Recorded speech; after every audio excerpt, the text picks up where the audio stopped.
우리가 어떻게 그리스도의 값주고 사신 구속에 참여하는 자가 됩니까?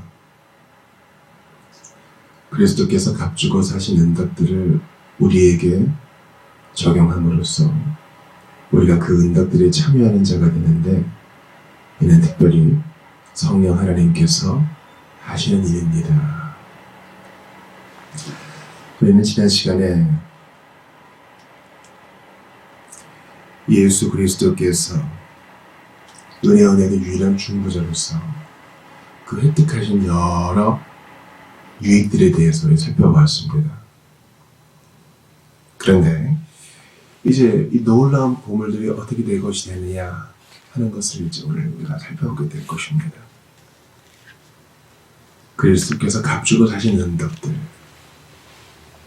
그분의 능동적이고 수동적인 순종을 통하여 십자가에서의 희생과 율법을 모두 순종하심으로 말미암아 얻으신 유익들이 우리에게 어떻게 적용되는가, 우리가 어떻게 그 은덕들에 참여하는가, 바로 성령 하나님이 그 일을 이루신다는 겁니다.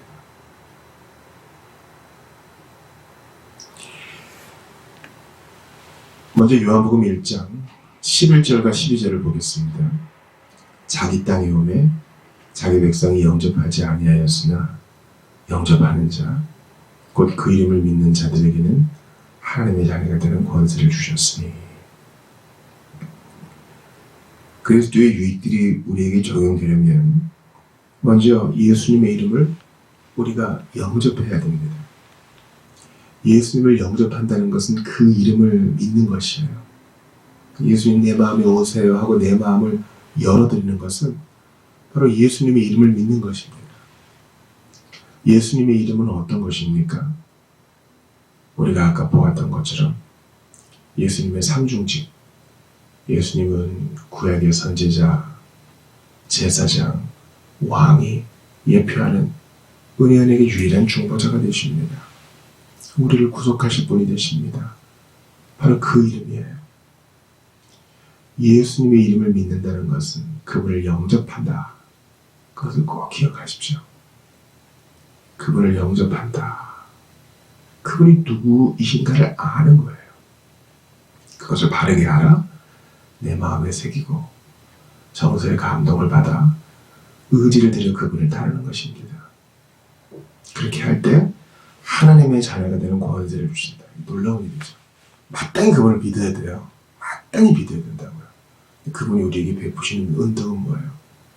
우리 죄를 용서해 주실 뿐만 아니라 당신의 자녀로 삼아주신다. 사실 우리가 이 요리문답과 관련 성구 안에서 삼위 하나님이 일하시는 거죠.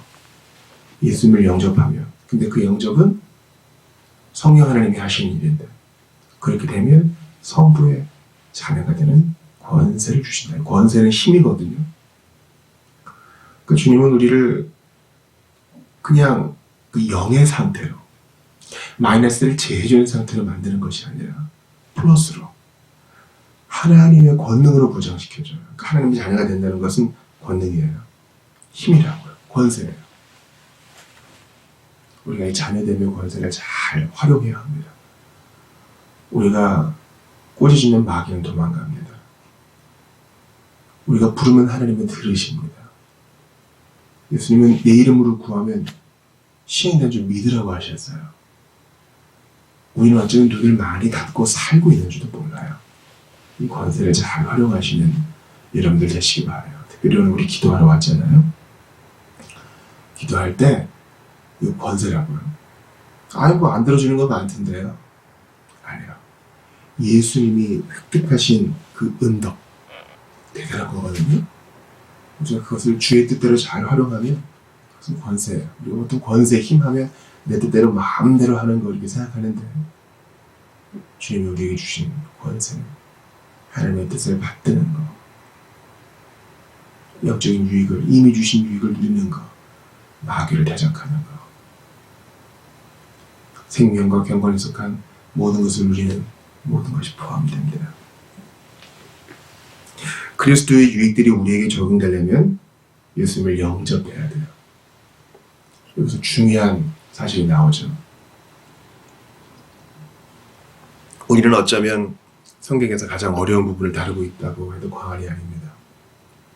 우리는 지금 신비를 다루고 있어요. 신비. 하나님이 다 하세요. 성령 하나님이 하셔요. 그런데 또 내가 해야 돼요. 성령 하나님이 다 하셔. 근데 너 영접해야 돼요. 이게 무슨 말이에요? 하나님은 다 하신다더니 이제 제가 하라고요? 우리가 이런 것들을 모순적으로 느낄 수 있는데 그렇지 않습니다. 이 역사의 신비는 어떻게 표현될 수 있냐 하면 성령 하나님이 100%다 하시죠. 그러나 사용하시는 수단이 있는데 바로 우리로 하여금 예수님을 영접케 하심으로 말미암아 그 유익을 누리고 적용케 하세요. 이해가 되시죠? 우리를 로봇처럼 가만히 있어 내가 조종할 거야 그렇게 하시는 게 아닙니다. 주님은 우리가 잡은 핸들을 놓지 않게 하셔요. 그리고 친히 우리를 가르치시고 감동하사 바른 길을 가게 하십니다. 우리의 인격적인 자율성, 선택의 자유를 없애지 않으세요. 대단한 신비입니다. 우리가 신성모독이 아니길 바라요. 예수 그리스도께서 한 본성 안에 100% 신성과 100% 인성을 가지셨다는 것을 우리가 봤어요. 하나가 하나를 삼키거나 하나가 더 우월하여 득세하거나 뭐 그런 게 아니라 그랬죠. 섞이는 것도 아니라 그랬어요. 각각이 있다는 거예요. 마찬가지로 하나님이 다 하시죠. 그러나 때로 우리의 눈으로 볼 때는 내가 다 하는 것 같아요. 그러나 결국 다 하나님이 또 다 하시는 것입니다. 이것이 공존해요. 모순적이지 않습니다. 성령 하나님은 우리가 그리스도의 유익을 획득하여 그 은덕에 참여하고 그 은덕을 적용하여 내 것으로 삼는 이 모든 과정을 주관하셔요. 100% 주관하세요. 그런데 그것을 어떻게 하시나? 예수님의 이름을 영접하여 그 이름을 믿게 하시오. 그 선물이니까 그 은덕에 참여하게 하십니다. 성령 하나님은 뭔가 초자연적인 역사로 우리의 의지와는 상관없이 우리 몸을 부르르 떨게 하셔서 그 은덕을 누리게 하시는 것이 아니라 그 이름이 어떤 이름인지 알게 하시고 마음에 감동을 주시고 그분을 어찌 따르지 않을 수 있겠는가 결단케 하셔서 그 은덕에 참여하게 하십니다. 디도서 3장 5절부터 6절을 보겠습니다. 우리를 구원하시되 우리가 행한 바 의로운 행위로 말미암지 아니하고 오직 그의 공의하심을 따라 중생의 시선과 성령이 새롭게 하심으로 하셨나니 우리 구주 예수 그리스도로 말미암아 우리에게 그 성령을 풍성히 부어주세요.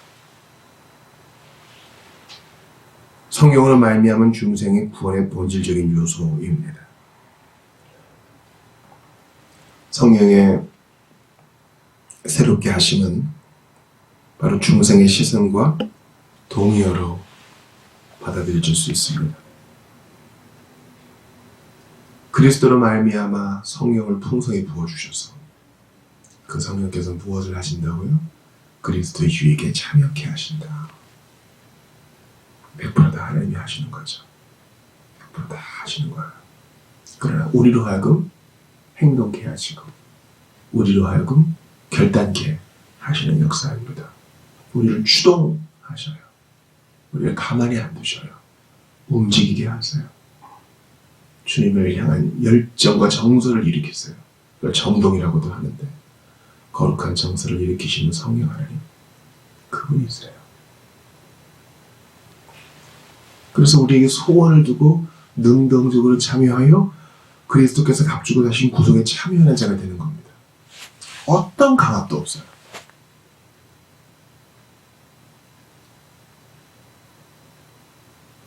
죄인은 어떻게 정죄를 받아요? 어떤 강압도 없이 자기가 좋아서 죄를 저질러요. 그렇게 프로그램 되어 있는 것도 아니고 누가 시킨 것도 아니고 누가 억지로 강압한 것도 아니에요. 그래서 죄에 대한 책임이 있어요. 자기가 선택해서 좋아서 한 거니까. 신자가 믿는 것은 어떻게 믿는 거예요? 내가 좋아서 믿은 거예요. 예수님이 믿을만 해서 믿은 거예요. 믿어진 거예요. 내가 믿었어요. 그러나 그 배경은 성령 하나님이 하신 거니까 나에게 칭찬과 자랑은 없어요. 주님이 다 영광을 받으시는 거예요. 이 차이를 아시겠죠? 복음을 거절한 자는 스스로 그가 거절했으므로 그에게 책임이 있고, 복음을 믿고 영접하여 그리스도의 구속에 참여한 자는 성령 하나님이 다 하신 것이므로 주님을 찬양할 것밖에 없는 거예요. 요한복음 3장 1절부터 10절을 봅시다. 그런데 바리새인 중에 니고데모라 하는 사람이 있으니 유대인의 지도자라. 그가 밤에 예수께 와서 이르되 라비여, 우리가 당신은 하나님께로부터 오신 선생인 줄 아나이다. 하나님이 함께 하시지 아니하시면 당신이 행하시는 이 표적을 아무도 할 수 없음이니이다. 예수께서 대답하여 이르시되 진실로 진실로 내게 이르노니 사람이 거듭나지 아니하면 하나님의 나라를 볼 수 없느니라. 니고데모가 이르되 사람이 늙으면 어떻게 날 수 있사옵나이까? 두 번째 모태에 들어갔다가 날 수 있사옵나이까? 예수께서 대답하시되 진실로 진실로 내게 이르노니 사람이 물과 성령으로 나지 아니하면 하나님의 나라에 들어갈 수 없느니라. 육으로 난 것은 육이요 영으로 난 것은 영이니 내가 내게 거듭나야 하겠다 하는 말을 놀랍게 여기지 말라. 바람이 임의로 불매 내가 그 소리는 들어도 어디서 와서 어디로 가는지 알지 못하나니 성령으로 난 사람도 다 그러하니라. 니고데모가 대답하여 이르되 어찌 그러한 일이 있을 수 있나이까? 예수께서 그에게 대답하여 이르시되 너는 이스라엘의 선생으로서 이러한 것들을 알지 못하느냐. 놀라운 말씀이에요. 성령으로 말미암은 중생의 구원의 본질적 요소임을 이 본문만큼 잘 드러내는 게 없죠. 예수님이 우리 구주가 직접 말씀하신 거니까. 니고데모가 높은 관직에 있는 그가 밤에 예수님을 찾아온 것은 아마 시선이 두려웠기 때문일 것입니다. 또 그의 상태를 나타낸 것이기도 할 것입니다. 근데 그는 알고 있었어야 됐어요. 구약을 공부하는 사람이니까요. 이스라엘의 선생으로서 이러한 것들을 알지 못했네요. 그러니까 하나님께서 구약에 이미 믿음으로 구속에 참여하게 된다는 것을 알려주신 것이죠. 에스겔과 예레미야를 통해서 하신 말씀에서도 이러한 것이 분명히 나타나죠. 나의 영을 주어서 나의 법을 너희 마음에 새기고 나는 너희 하나님이 되고 너희는 내 백성이 되리라. 예수님이 그것을 어떻게 다시 표현하세요? 성령으로 말미암아 물과 성령으로 거듭나 하나님 나라를 볼 수 있다. 니고데모는 지금 아무것도 몰라요. 어떻게 거듭날 수 있습니까? 구약에 분명히 나타나 있는데 성경을 본다 하면서 깨닫지 못한 거죠. 사람이 물과 성령으로 거듭나지 않으면 그리스도의 구속에 참여할 수가 없습니다. 그것은 하나님 나라에 들어갈 수 없는 것을 말합니다. 성령 하나님의 사역이 주도적이에요. 근데 그것은 가압적이 아니라 그랬죠. 바람이 어디서 불어서 어디로 가는지 모른다. 바람이 임의로 분다. 이 루아흐, 성령 하나님을 상징하는 거예요. 우리가 그 바람의 시작점을 어떻게 알 수 있겠어요? 끝나는 점을 또 어떻게 알 수 있겠어요? 성령 하나님이 우리의 인격을 감동시키시고 우리의 지성의 눈을 여시고 우리를 감동시키시고 의지의 결단을 일으키시는 것은 어떻게 표현할 수가 없어요. 몇 월 몇 시 이렇게 얘기할 수도 없어요. 누구를 통해서라고도 분명히 말할 수 없어요. 어느 순간 내 마음이 바뀐 거예요. 믿게 된 거예요. 눈이 열린 거예요. 믿지 않을 수 없게 된 거예요. 받아들이게 된 거예요. 마치 C.S. 루이스가 삼위일체에 대해서 궁금해하다가 믿지 못하다가 동물원 가는 길에 궁금했다가 도착했을 때는 완전히 믿게 되었다라고 말하는 것처럼 그것도 설명을 못하는 겁니다. 바람이 임의로 불면 그 소리는 들어도 분명히 영으로 거듭난 사람은 구속의 은총에 참여하는 사람은 티가 나요. 눈빛이 바뀌어요. 말이 달라져요. 마음의 관념사가 달라집니다. 행동하는 게 달라지고 돈 쓰는 게 달라져요. 분명해요. 바람이 불어서 가지가 살랑살랑 흔들리고 이렇게 느끼는 거예요. 이거 분명하죠. 그러나 그 시작점 어느 과정을 거쳐서 어디로 뻗어나가서 어떻게 소멸되는지 몰라요. 성령 하나님이 하시는 이 심리적인 사역을 누가 할 수 있어요? 그러나 거듭나는 것은 분명한 거예요. 사랑하는 두 사람이 부부가 결혼하여 아기를 낳았어요. 새로 태어난 사람이 있다고요. 이거 분명한 사실 아니에요. 엄마의 뱃속에서 일어나는 그 모든 일들 우리가 어떻게 알겠어요? 사람 안에 사람이 들어가 멀쩡한 인격체가 건강하게 나와서 커가는 거, 이거 신비 아닙니까? 그러므로 성령으로 말미암는 중생은요, 신비와 경탈이에요.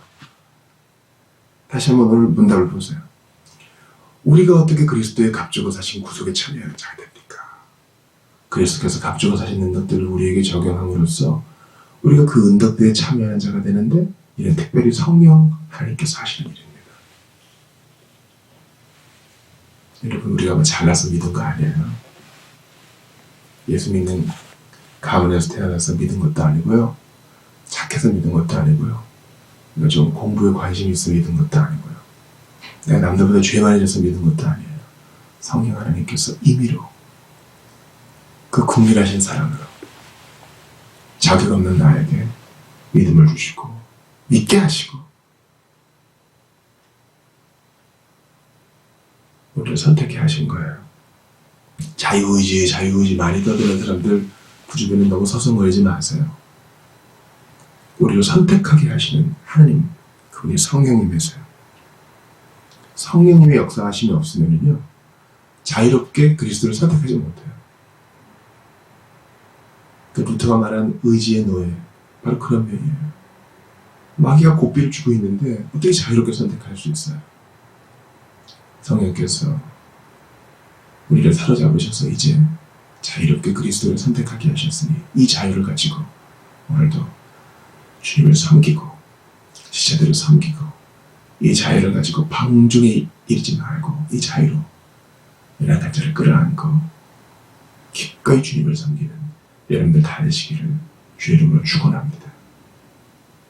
주님이 획득하사 우리에게 나눠주신 이 은덕을 섬기는 데 사용하시기를 바랍니다.